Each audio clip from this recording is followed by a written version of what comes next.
Morning students, so welcome to FX classes, and today is the lecture 1 of fluid mechanics, and we will deal with the chapter of fluid statics, and we will cover all the past year previous question paper last 28 years 1991 to 2018 of fluid statics, and I will continue on, and I will clear all the concepts with explanations too. So without wasting any time, let us start.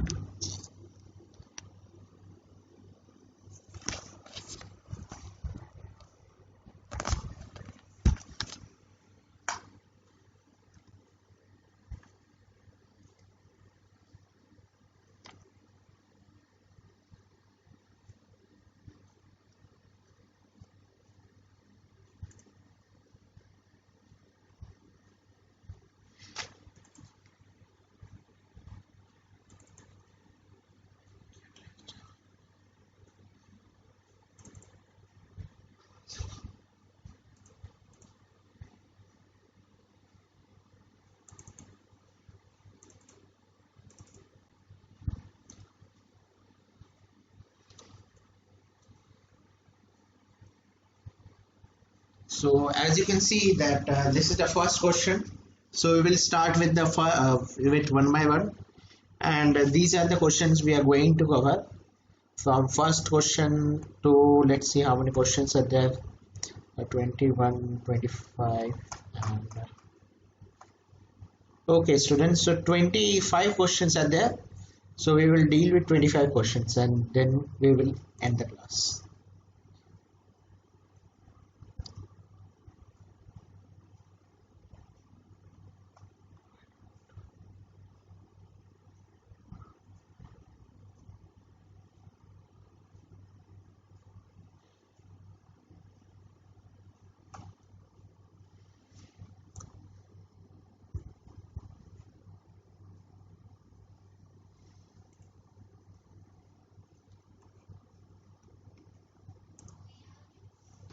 So here we are. So let's take up the first, fluid static. Students are most welcomed if they feel that some concepts have been applied wrong. So feel free to ask and add the comments, and I will definitely provide you the answers. So here is the first question. The first question is as follows.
So the term mentioned in bracket is the year in which it came, and here are the options.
Okay, so here as we can see that out of this four option, if we select that the situation is like this, that in a fluid element in a two-dimensional flow xy plane, it will.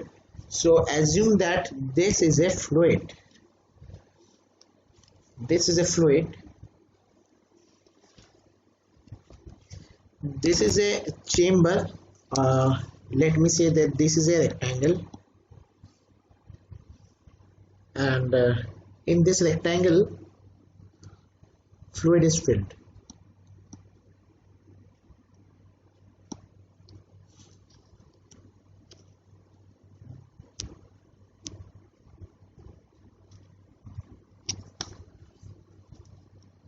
So this is the fluid.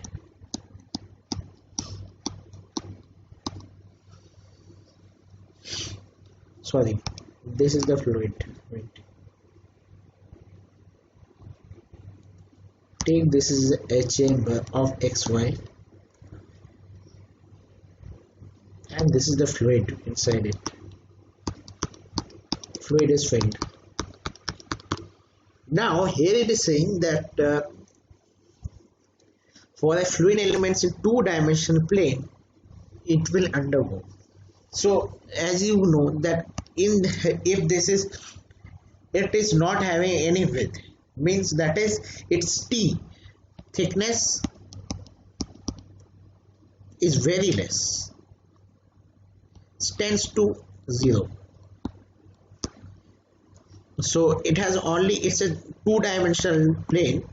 So for that, if we consider this, we will see that translation can do like it can move from here to here or here to here. So translation is correct. Translation it can do. Translational it can do. So this is correct. Now if we consider rotation, so I will just give an example. Consider a for simplicity, I will just give an example of solid 2D structure, say a paper, and if you rotate it, it will definitely rotate. There's say that we have tied a paper into a stick and we are trying to rotate, so it will definitely rotate. Same way, fluid is nothing but liquids and gases. So if we assume that an imaginary plane, say that this is the imaginary, this is the imaginary line, and here we are trying to rotate it, omega. So it's actually very of course it's possible. So rotation is possible. So this option is true. This option is also true. Now the third option comes, that deformation. Okay, so in two-dimensional plane, if we talk about deformation, so I think so that deformation take place, but if we are considering two-dimensional, then this option is not, it's valid but not making any sense. Since if we consider a chamber like this is a cuboid,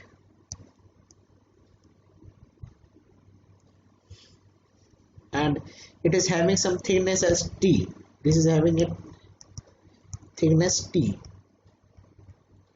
this is B, and this is L. Now here fluid is filled inside it. Fluid is filled. Now we have taken a compressor, compress this. We are trying to compress this off by a compressor. So as you can see that this element will get compressed, but it is in 3D. This is in 3D. This is 3D. So here it is making sense actually that this in a fluid is actually incompressible, approximately incompressible.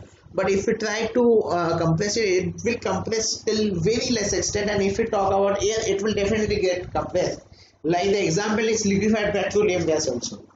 So it will compress. But if we are talking about this two-dimensional plane, so this forget about this part is not there, means let's means this part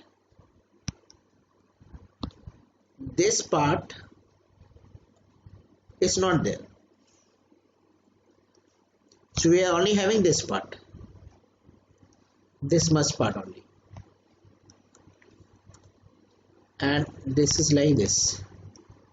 So if we're trying to compress it, we are actually it is just subject to translation or deformation only, because if we are just compressing it, so the motion will be like this, and it will try to compress like this only. If we apply force from both directions, then it will this 2D objects will try to compress.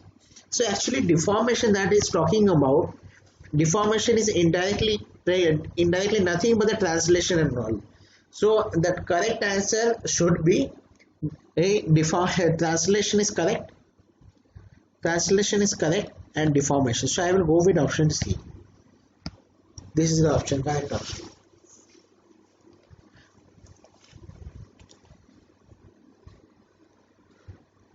Now some people's mind, this question might come that you have said that rotation is comes under, then why this option is not true. That's why I have deliberately done this mistake, that many students think that this is it can do rotate also. This option actually that I am talking about, I have just created a misconception deliberately, that this rotation that you are considering, it is actually false. Why it is false? Because this, if you are talking about like imagine that this is a point, and now this after rotation it will something like this,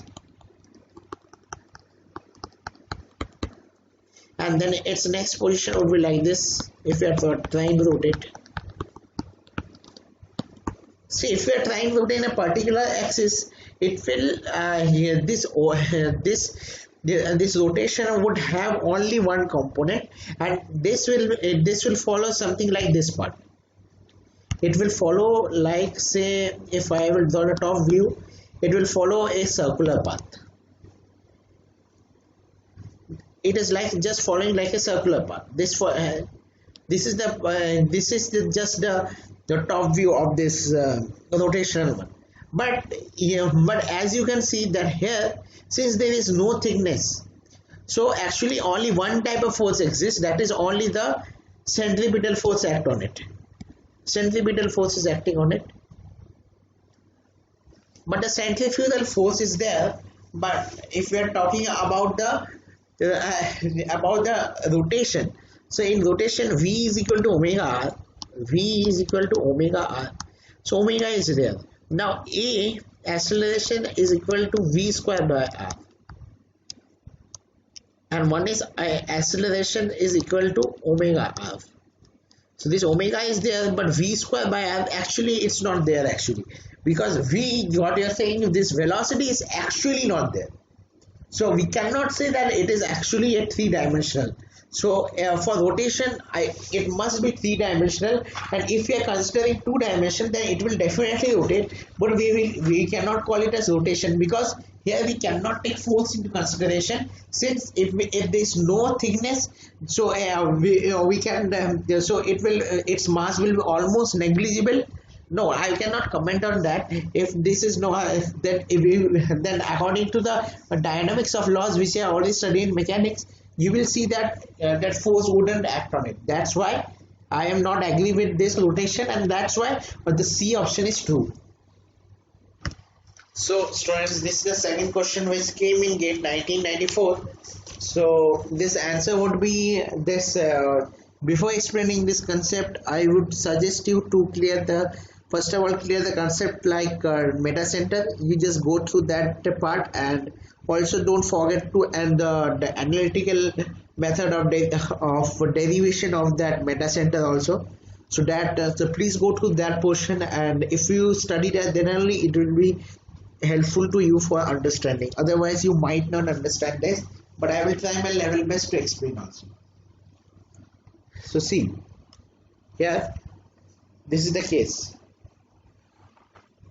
According to this question, if I understand this question, the question says that for the bodies which is in flotation, means it is not submerged but it is floating. So it is just partially submerged and partially the body is out of the fluid. It is stable equilibrium. It is necessary that the center of gravity is located below that. Okay, so here it is saying that the where should the center of gravity be actually located so that the body is in state of rotation. So before that, first draw that situation, and I will try to draw the diagram to explain that. So say this is the water surface. This is the water surface. Say this is the water surface. This is the water surface, and here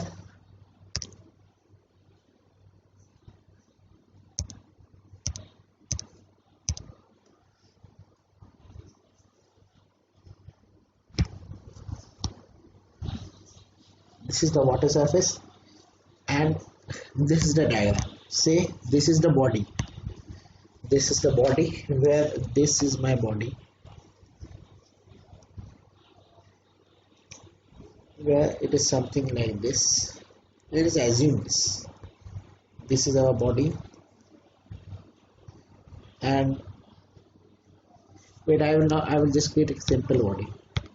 It's a little bit complex. I will just create a simple one.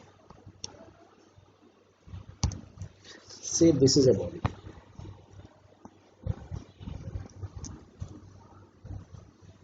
And here assume that here the center of gravity G is located, and center of buoyancy B is here located. I will draw a different color. This B.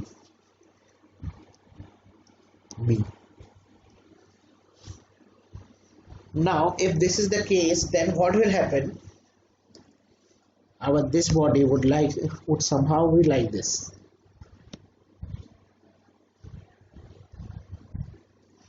Wait, it is a very distorted one. Wait, I will just draw next time. It will be something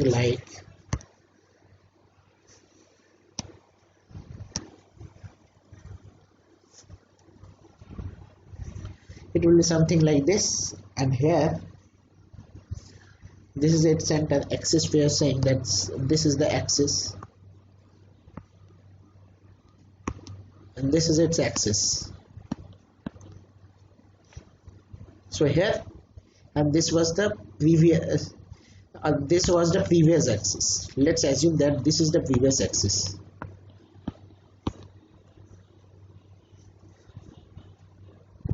So as you can see that, wait, I will draw it more properly. Wait.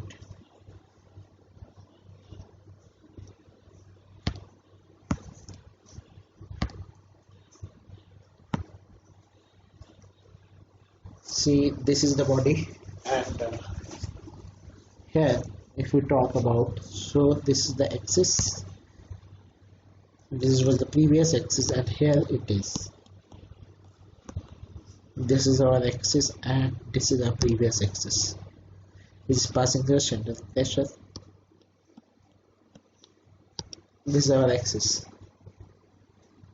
So here, if we want to find its meta center, if you have studied the derivation, you will easily come to know that that if this is the center of gravity, that this is the G.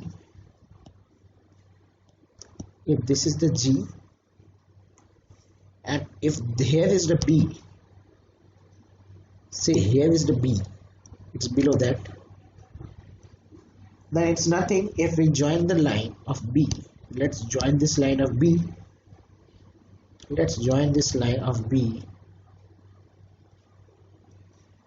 and here it will something like this. It will meet something here.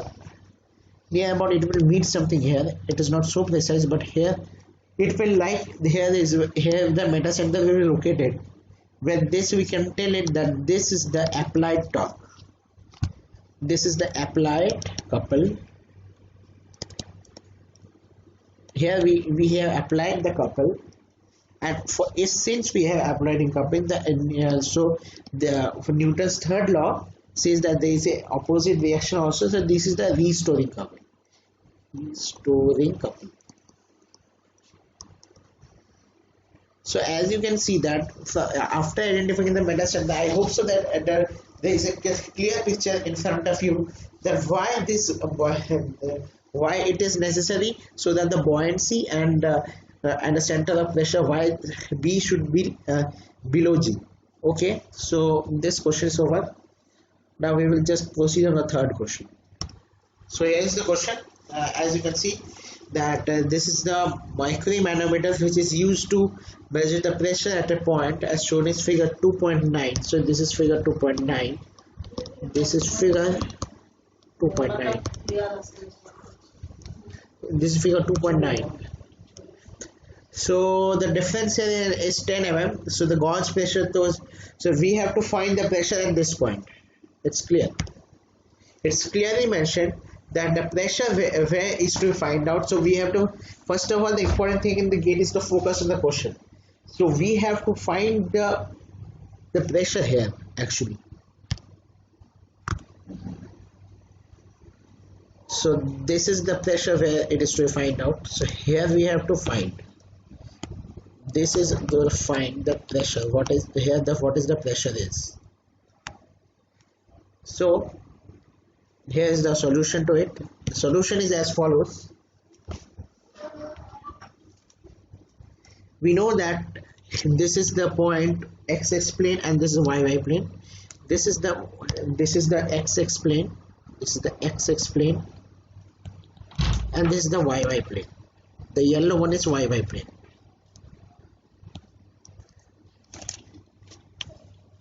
So the solution is, if we are moving from x plane to y plane, moving from x plane, and I will write in a detailed manner.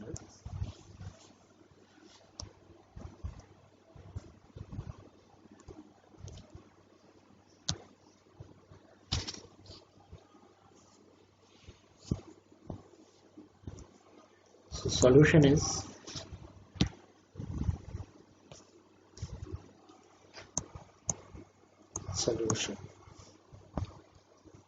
so considering moving down from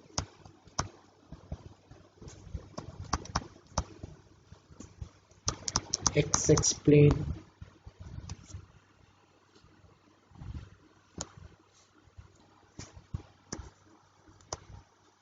to y plane,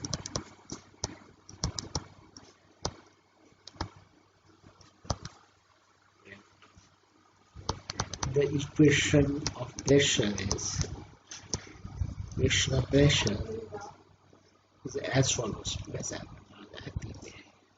Is as follows.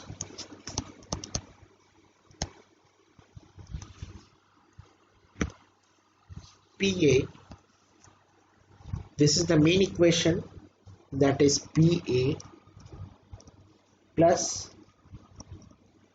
rho H2O into G into H is equal to rho Hg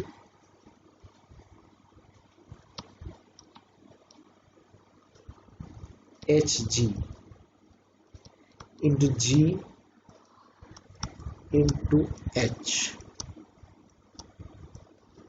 is equal to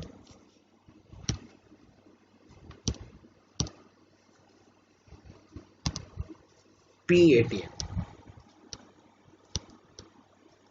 atmospheric pressure, and this is the only thing we are going to find out.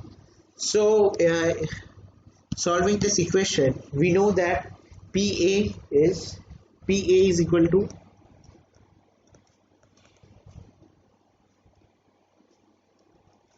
rho Hg into G into H.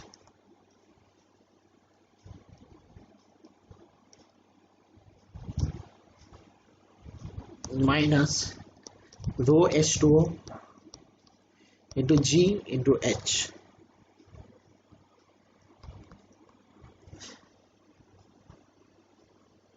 So expressing over this is so this is our gauge pressure. This.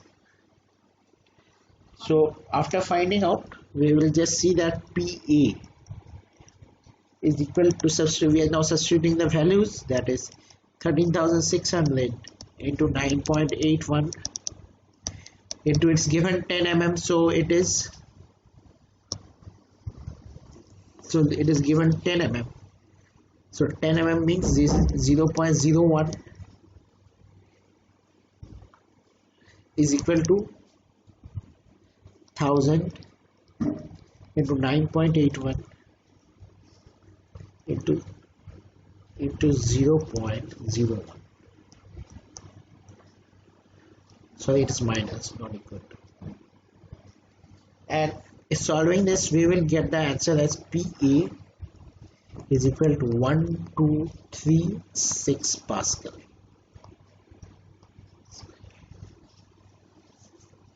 So this is the PA. And if you want to talk about the atmospheric pressure, so this PA, actually this PA plus rho H2O into G into H, or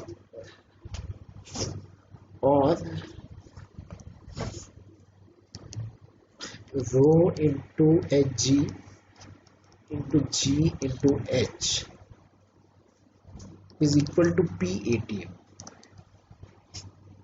It's because this is the pressure was found out, this is this and this. So actually this complete gives us the atmospheric pressure. This complete, considering this full,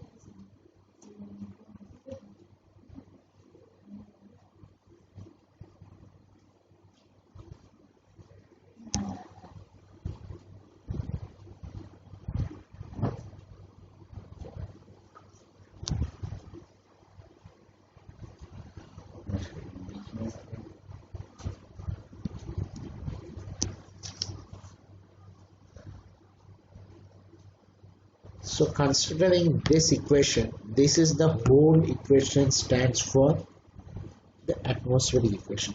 Okay, and this part is the gauge pressure.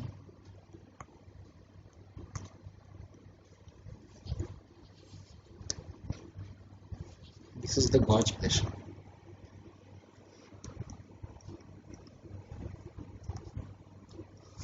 And this is the atmospheric pressure. Gauge pressure plus flow pressure.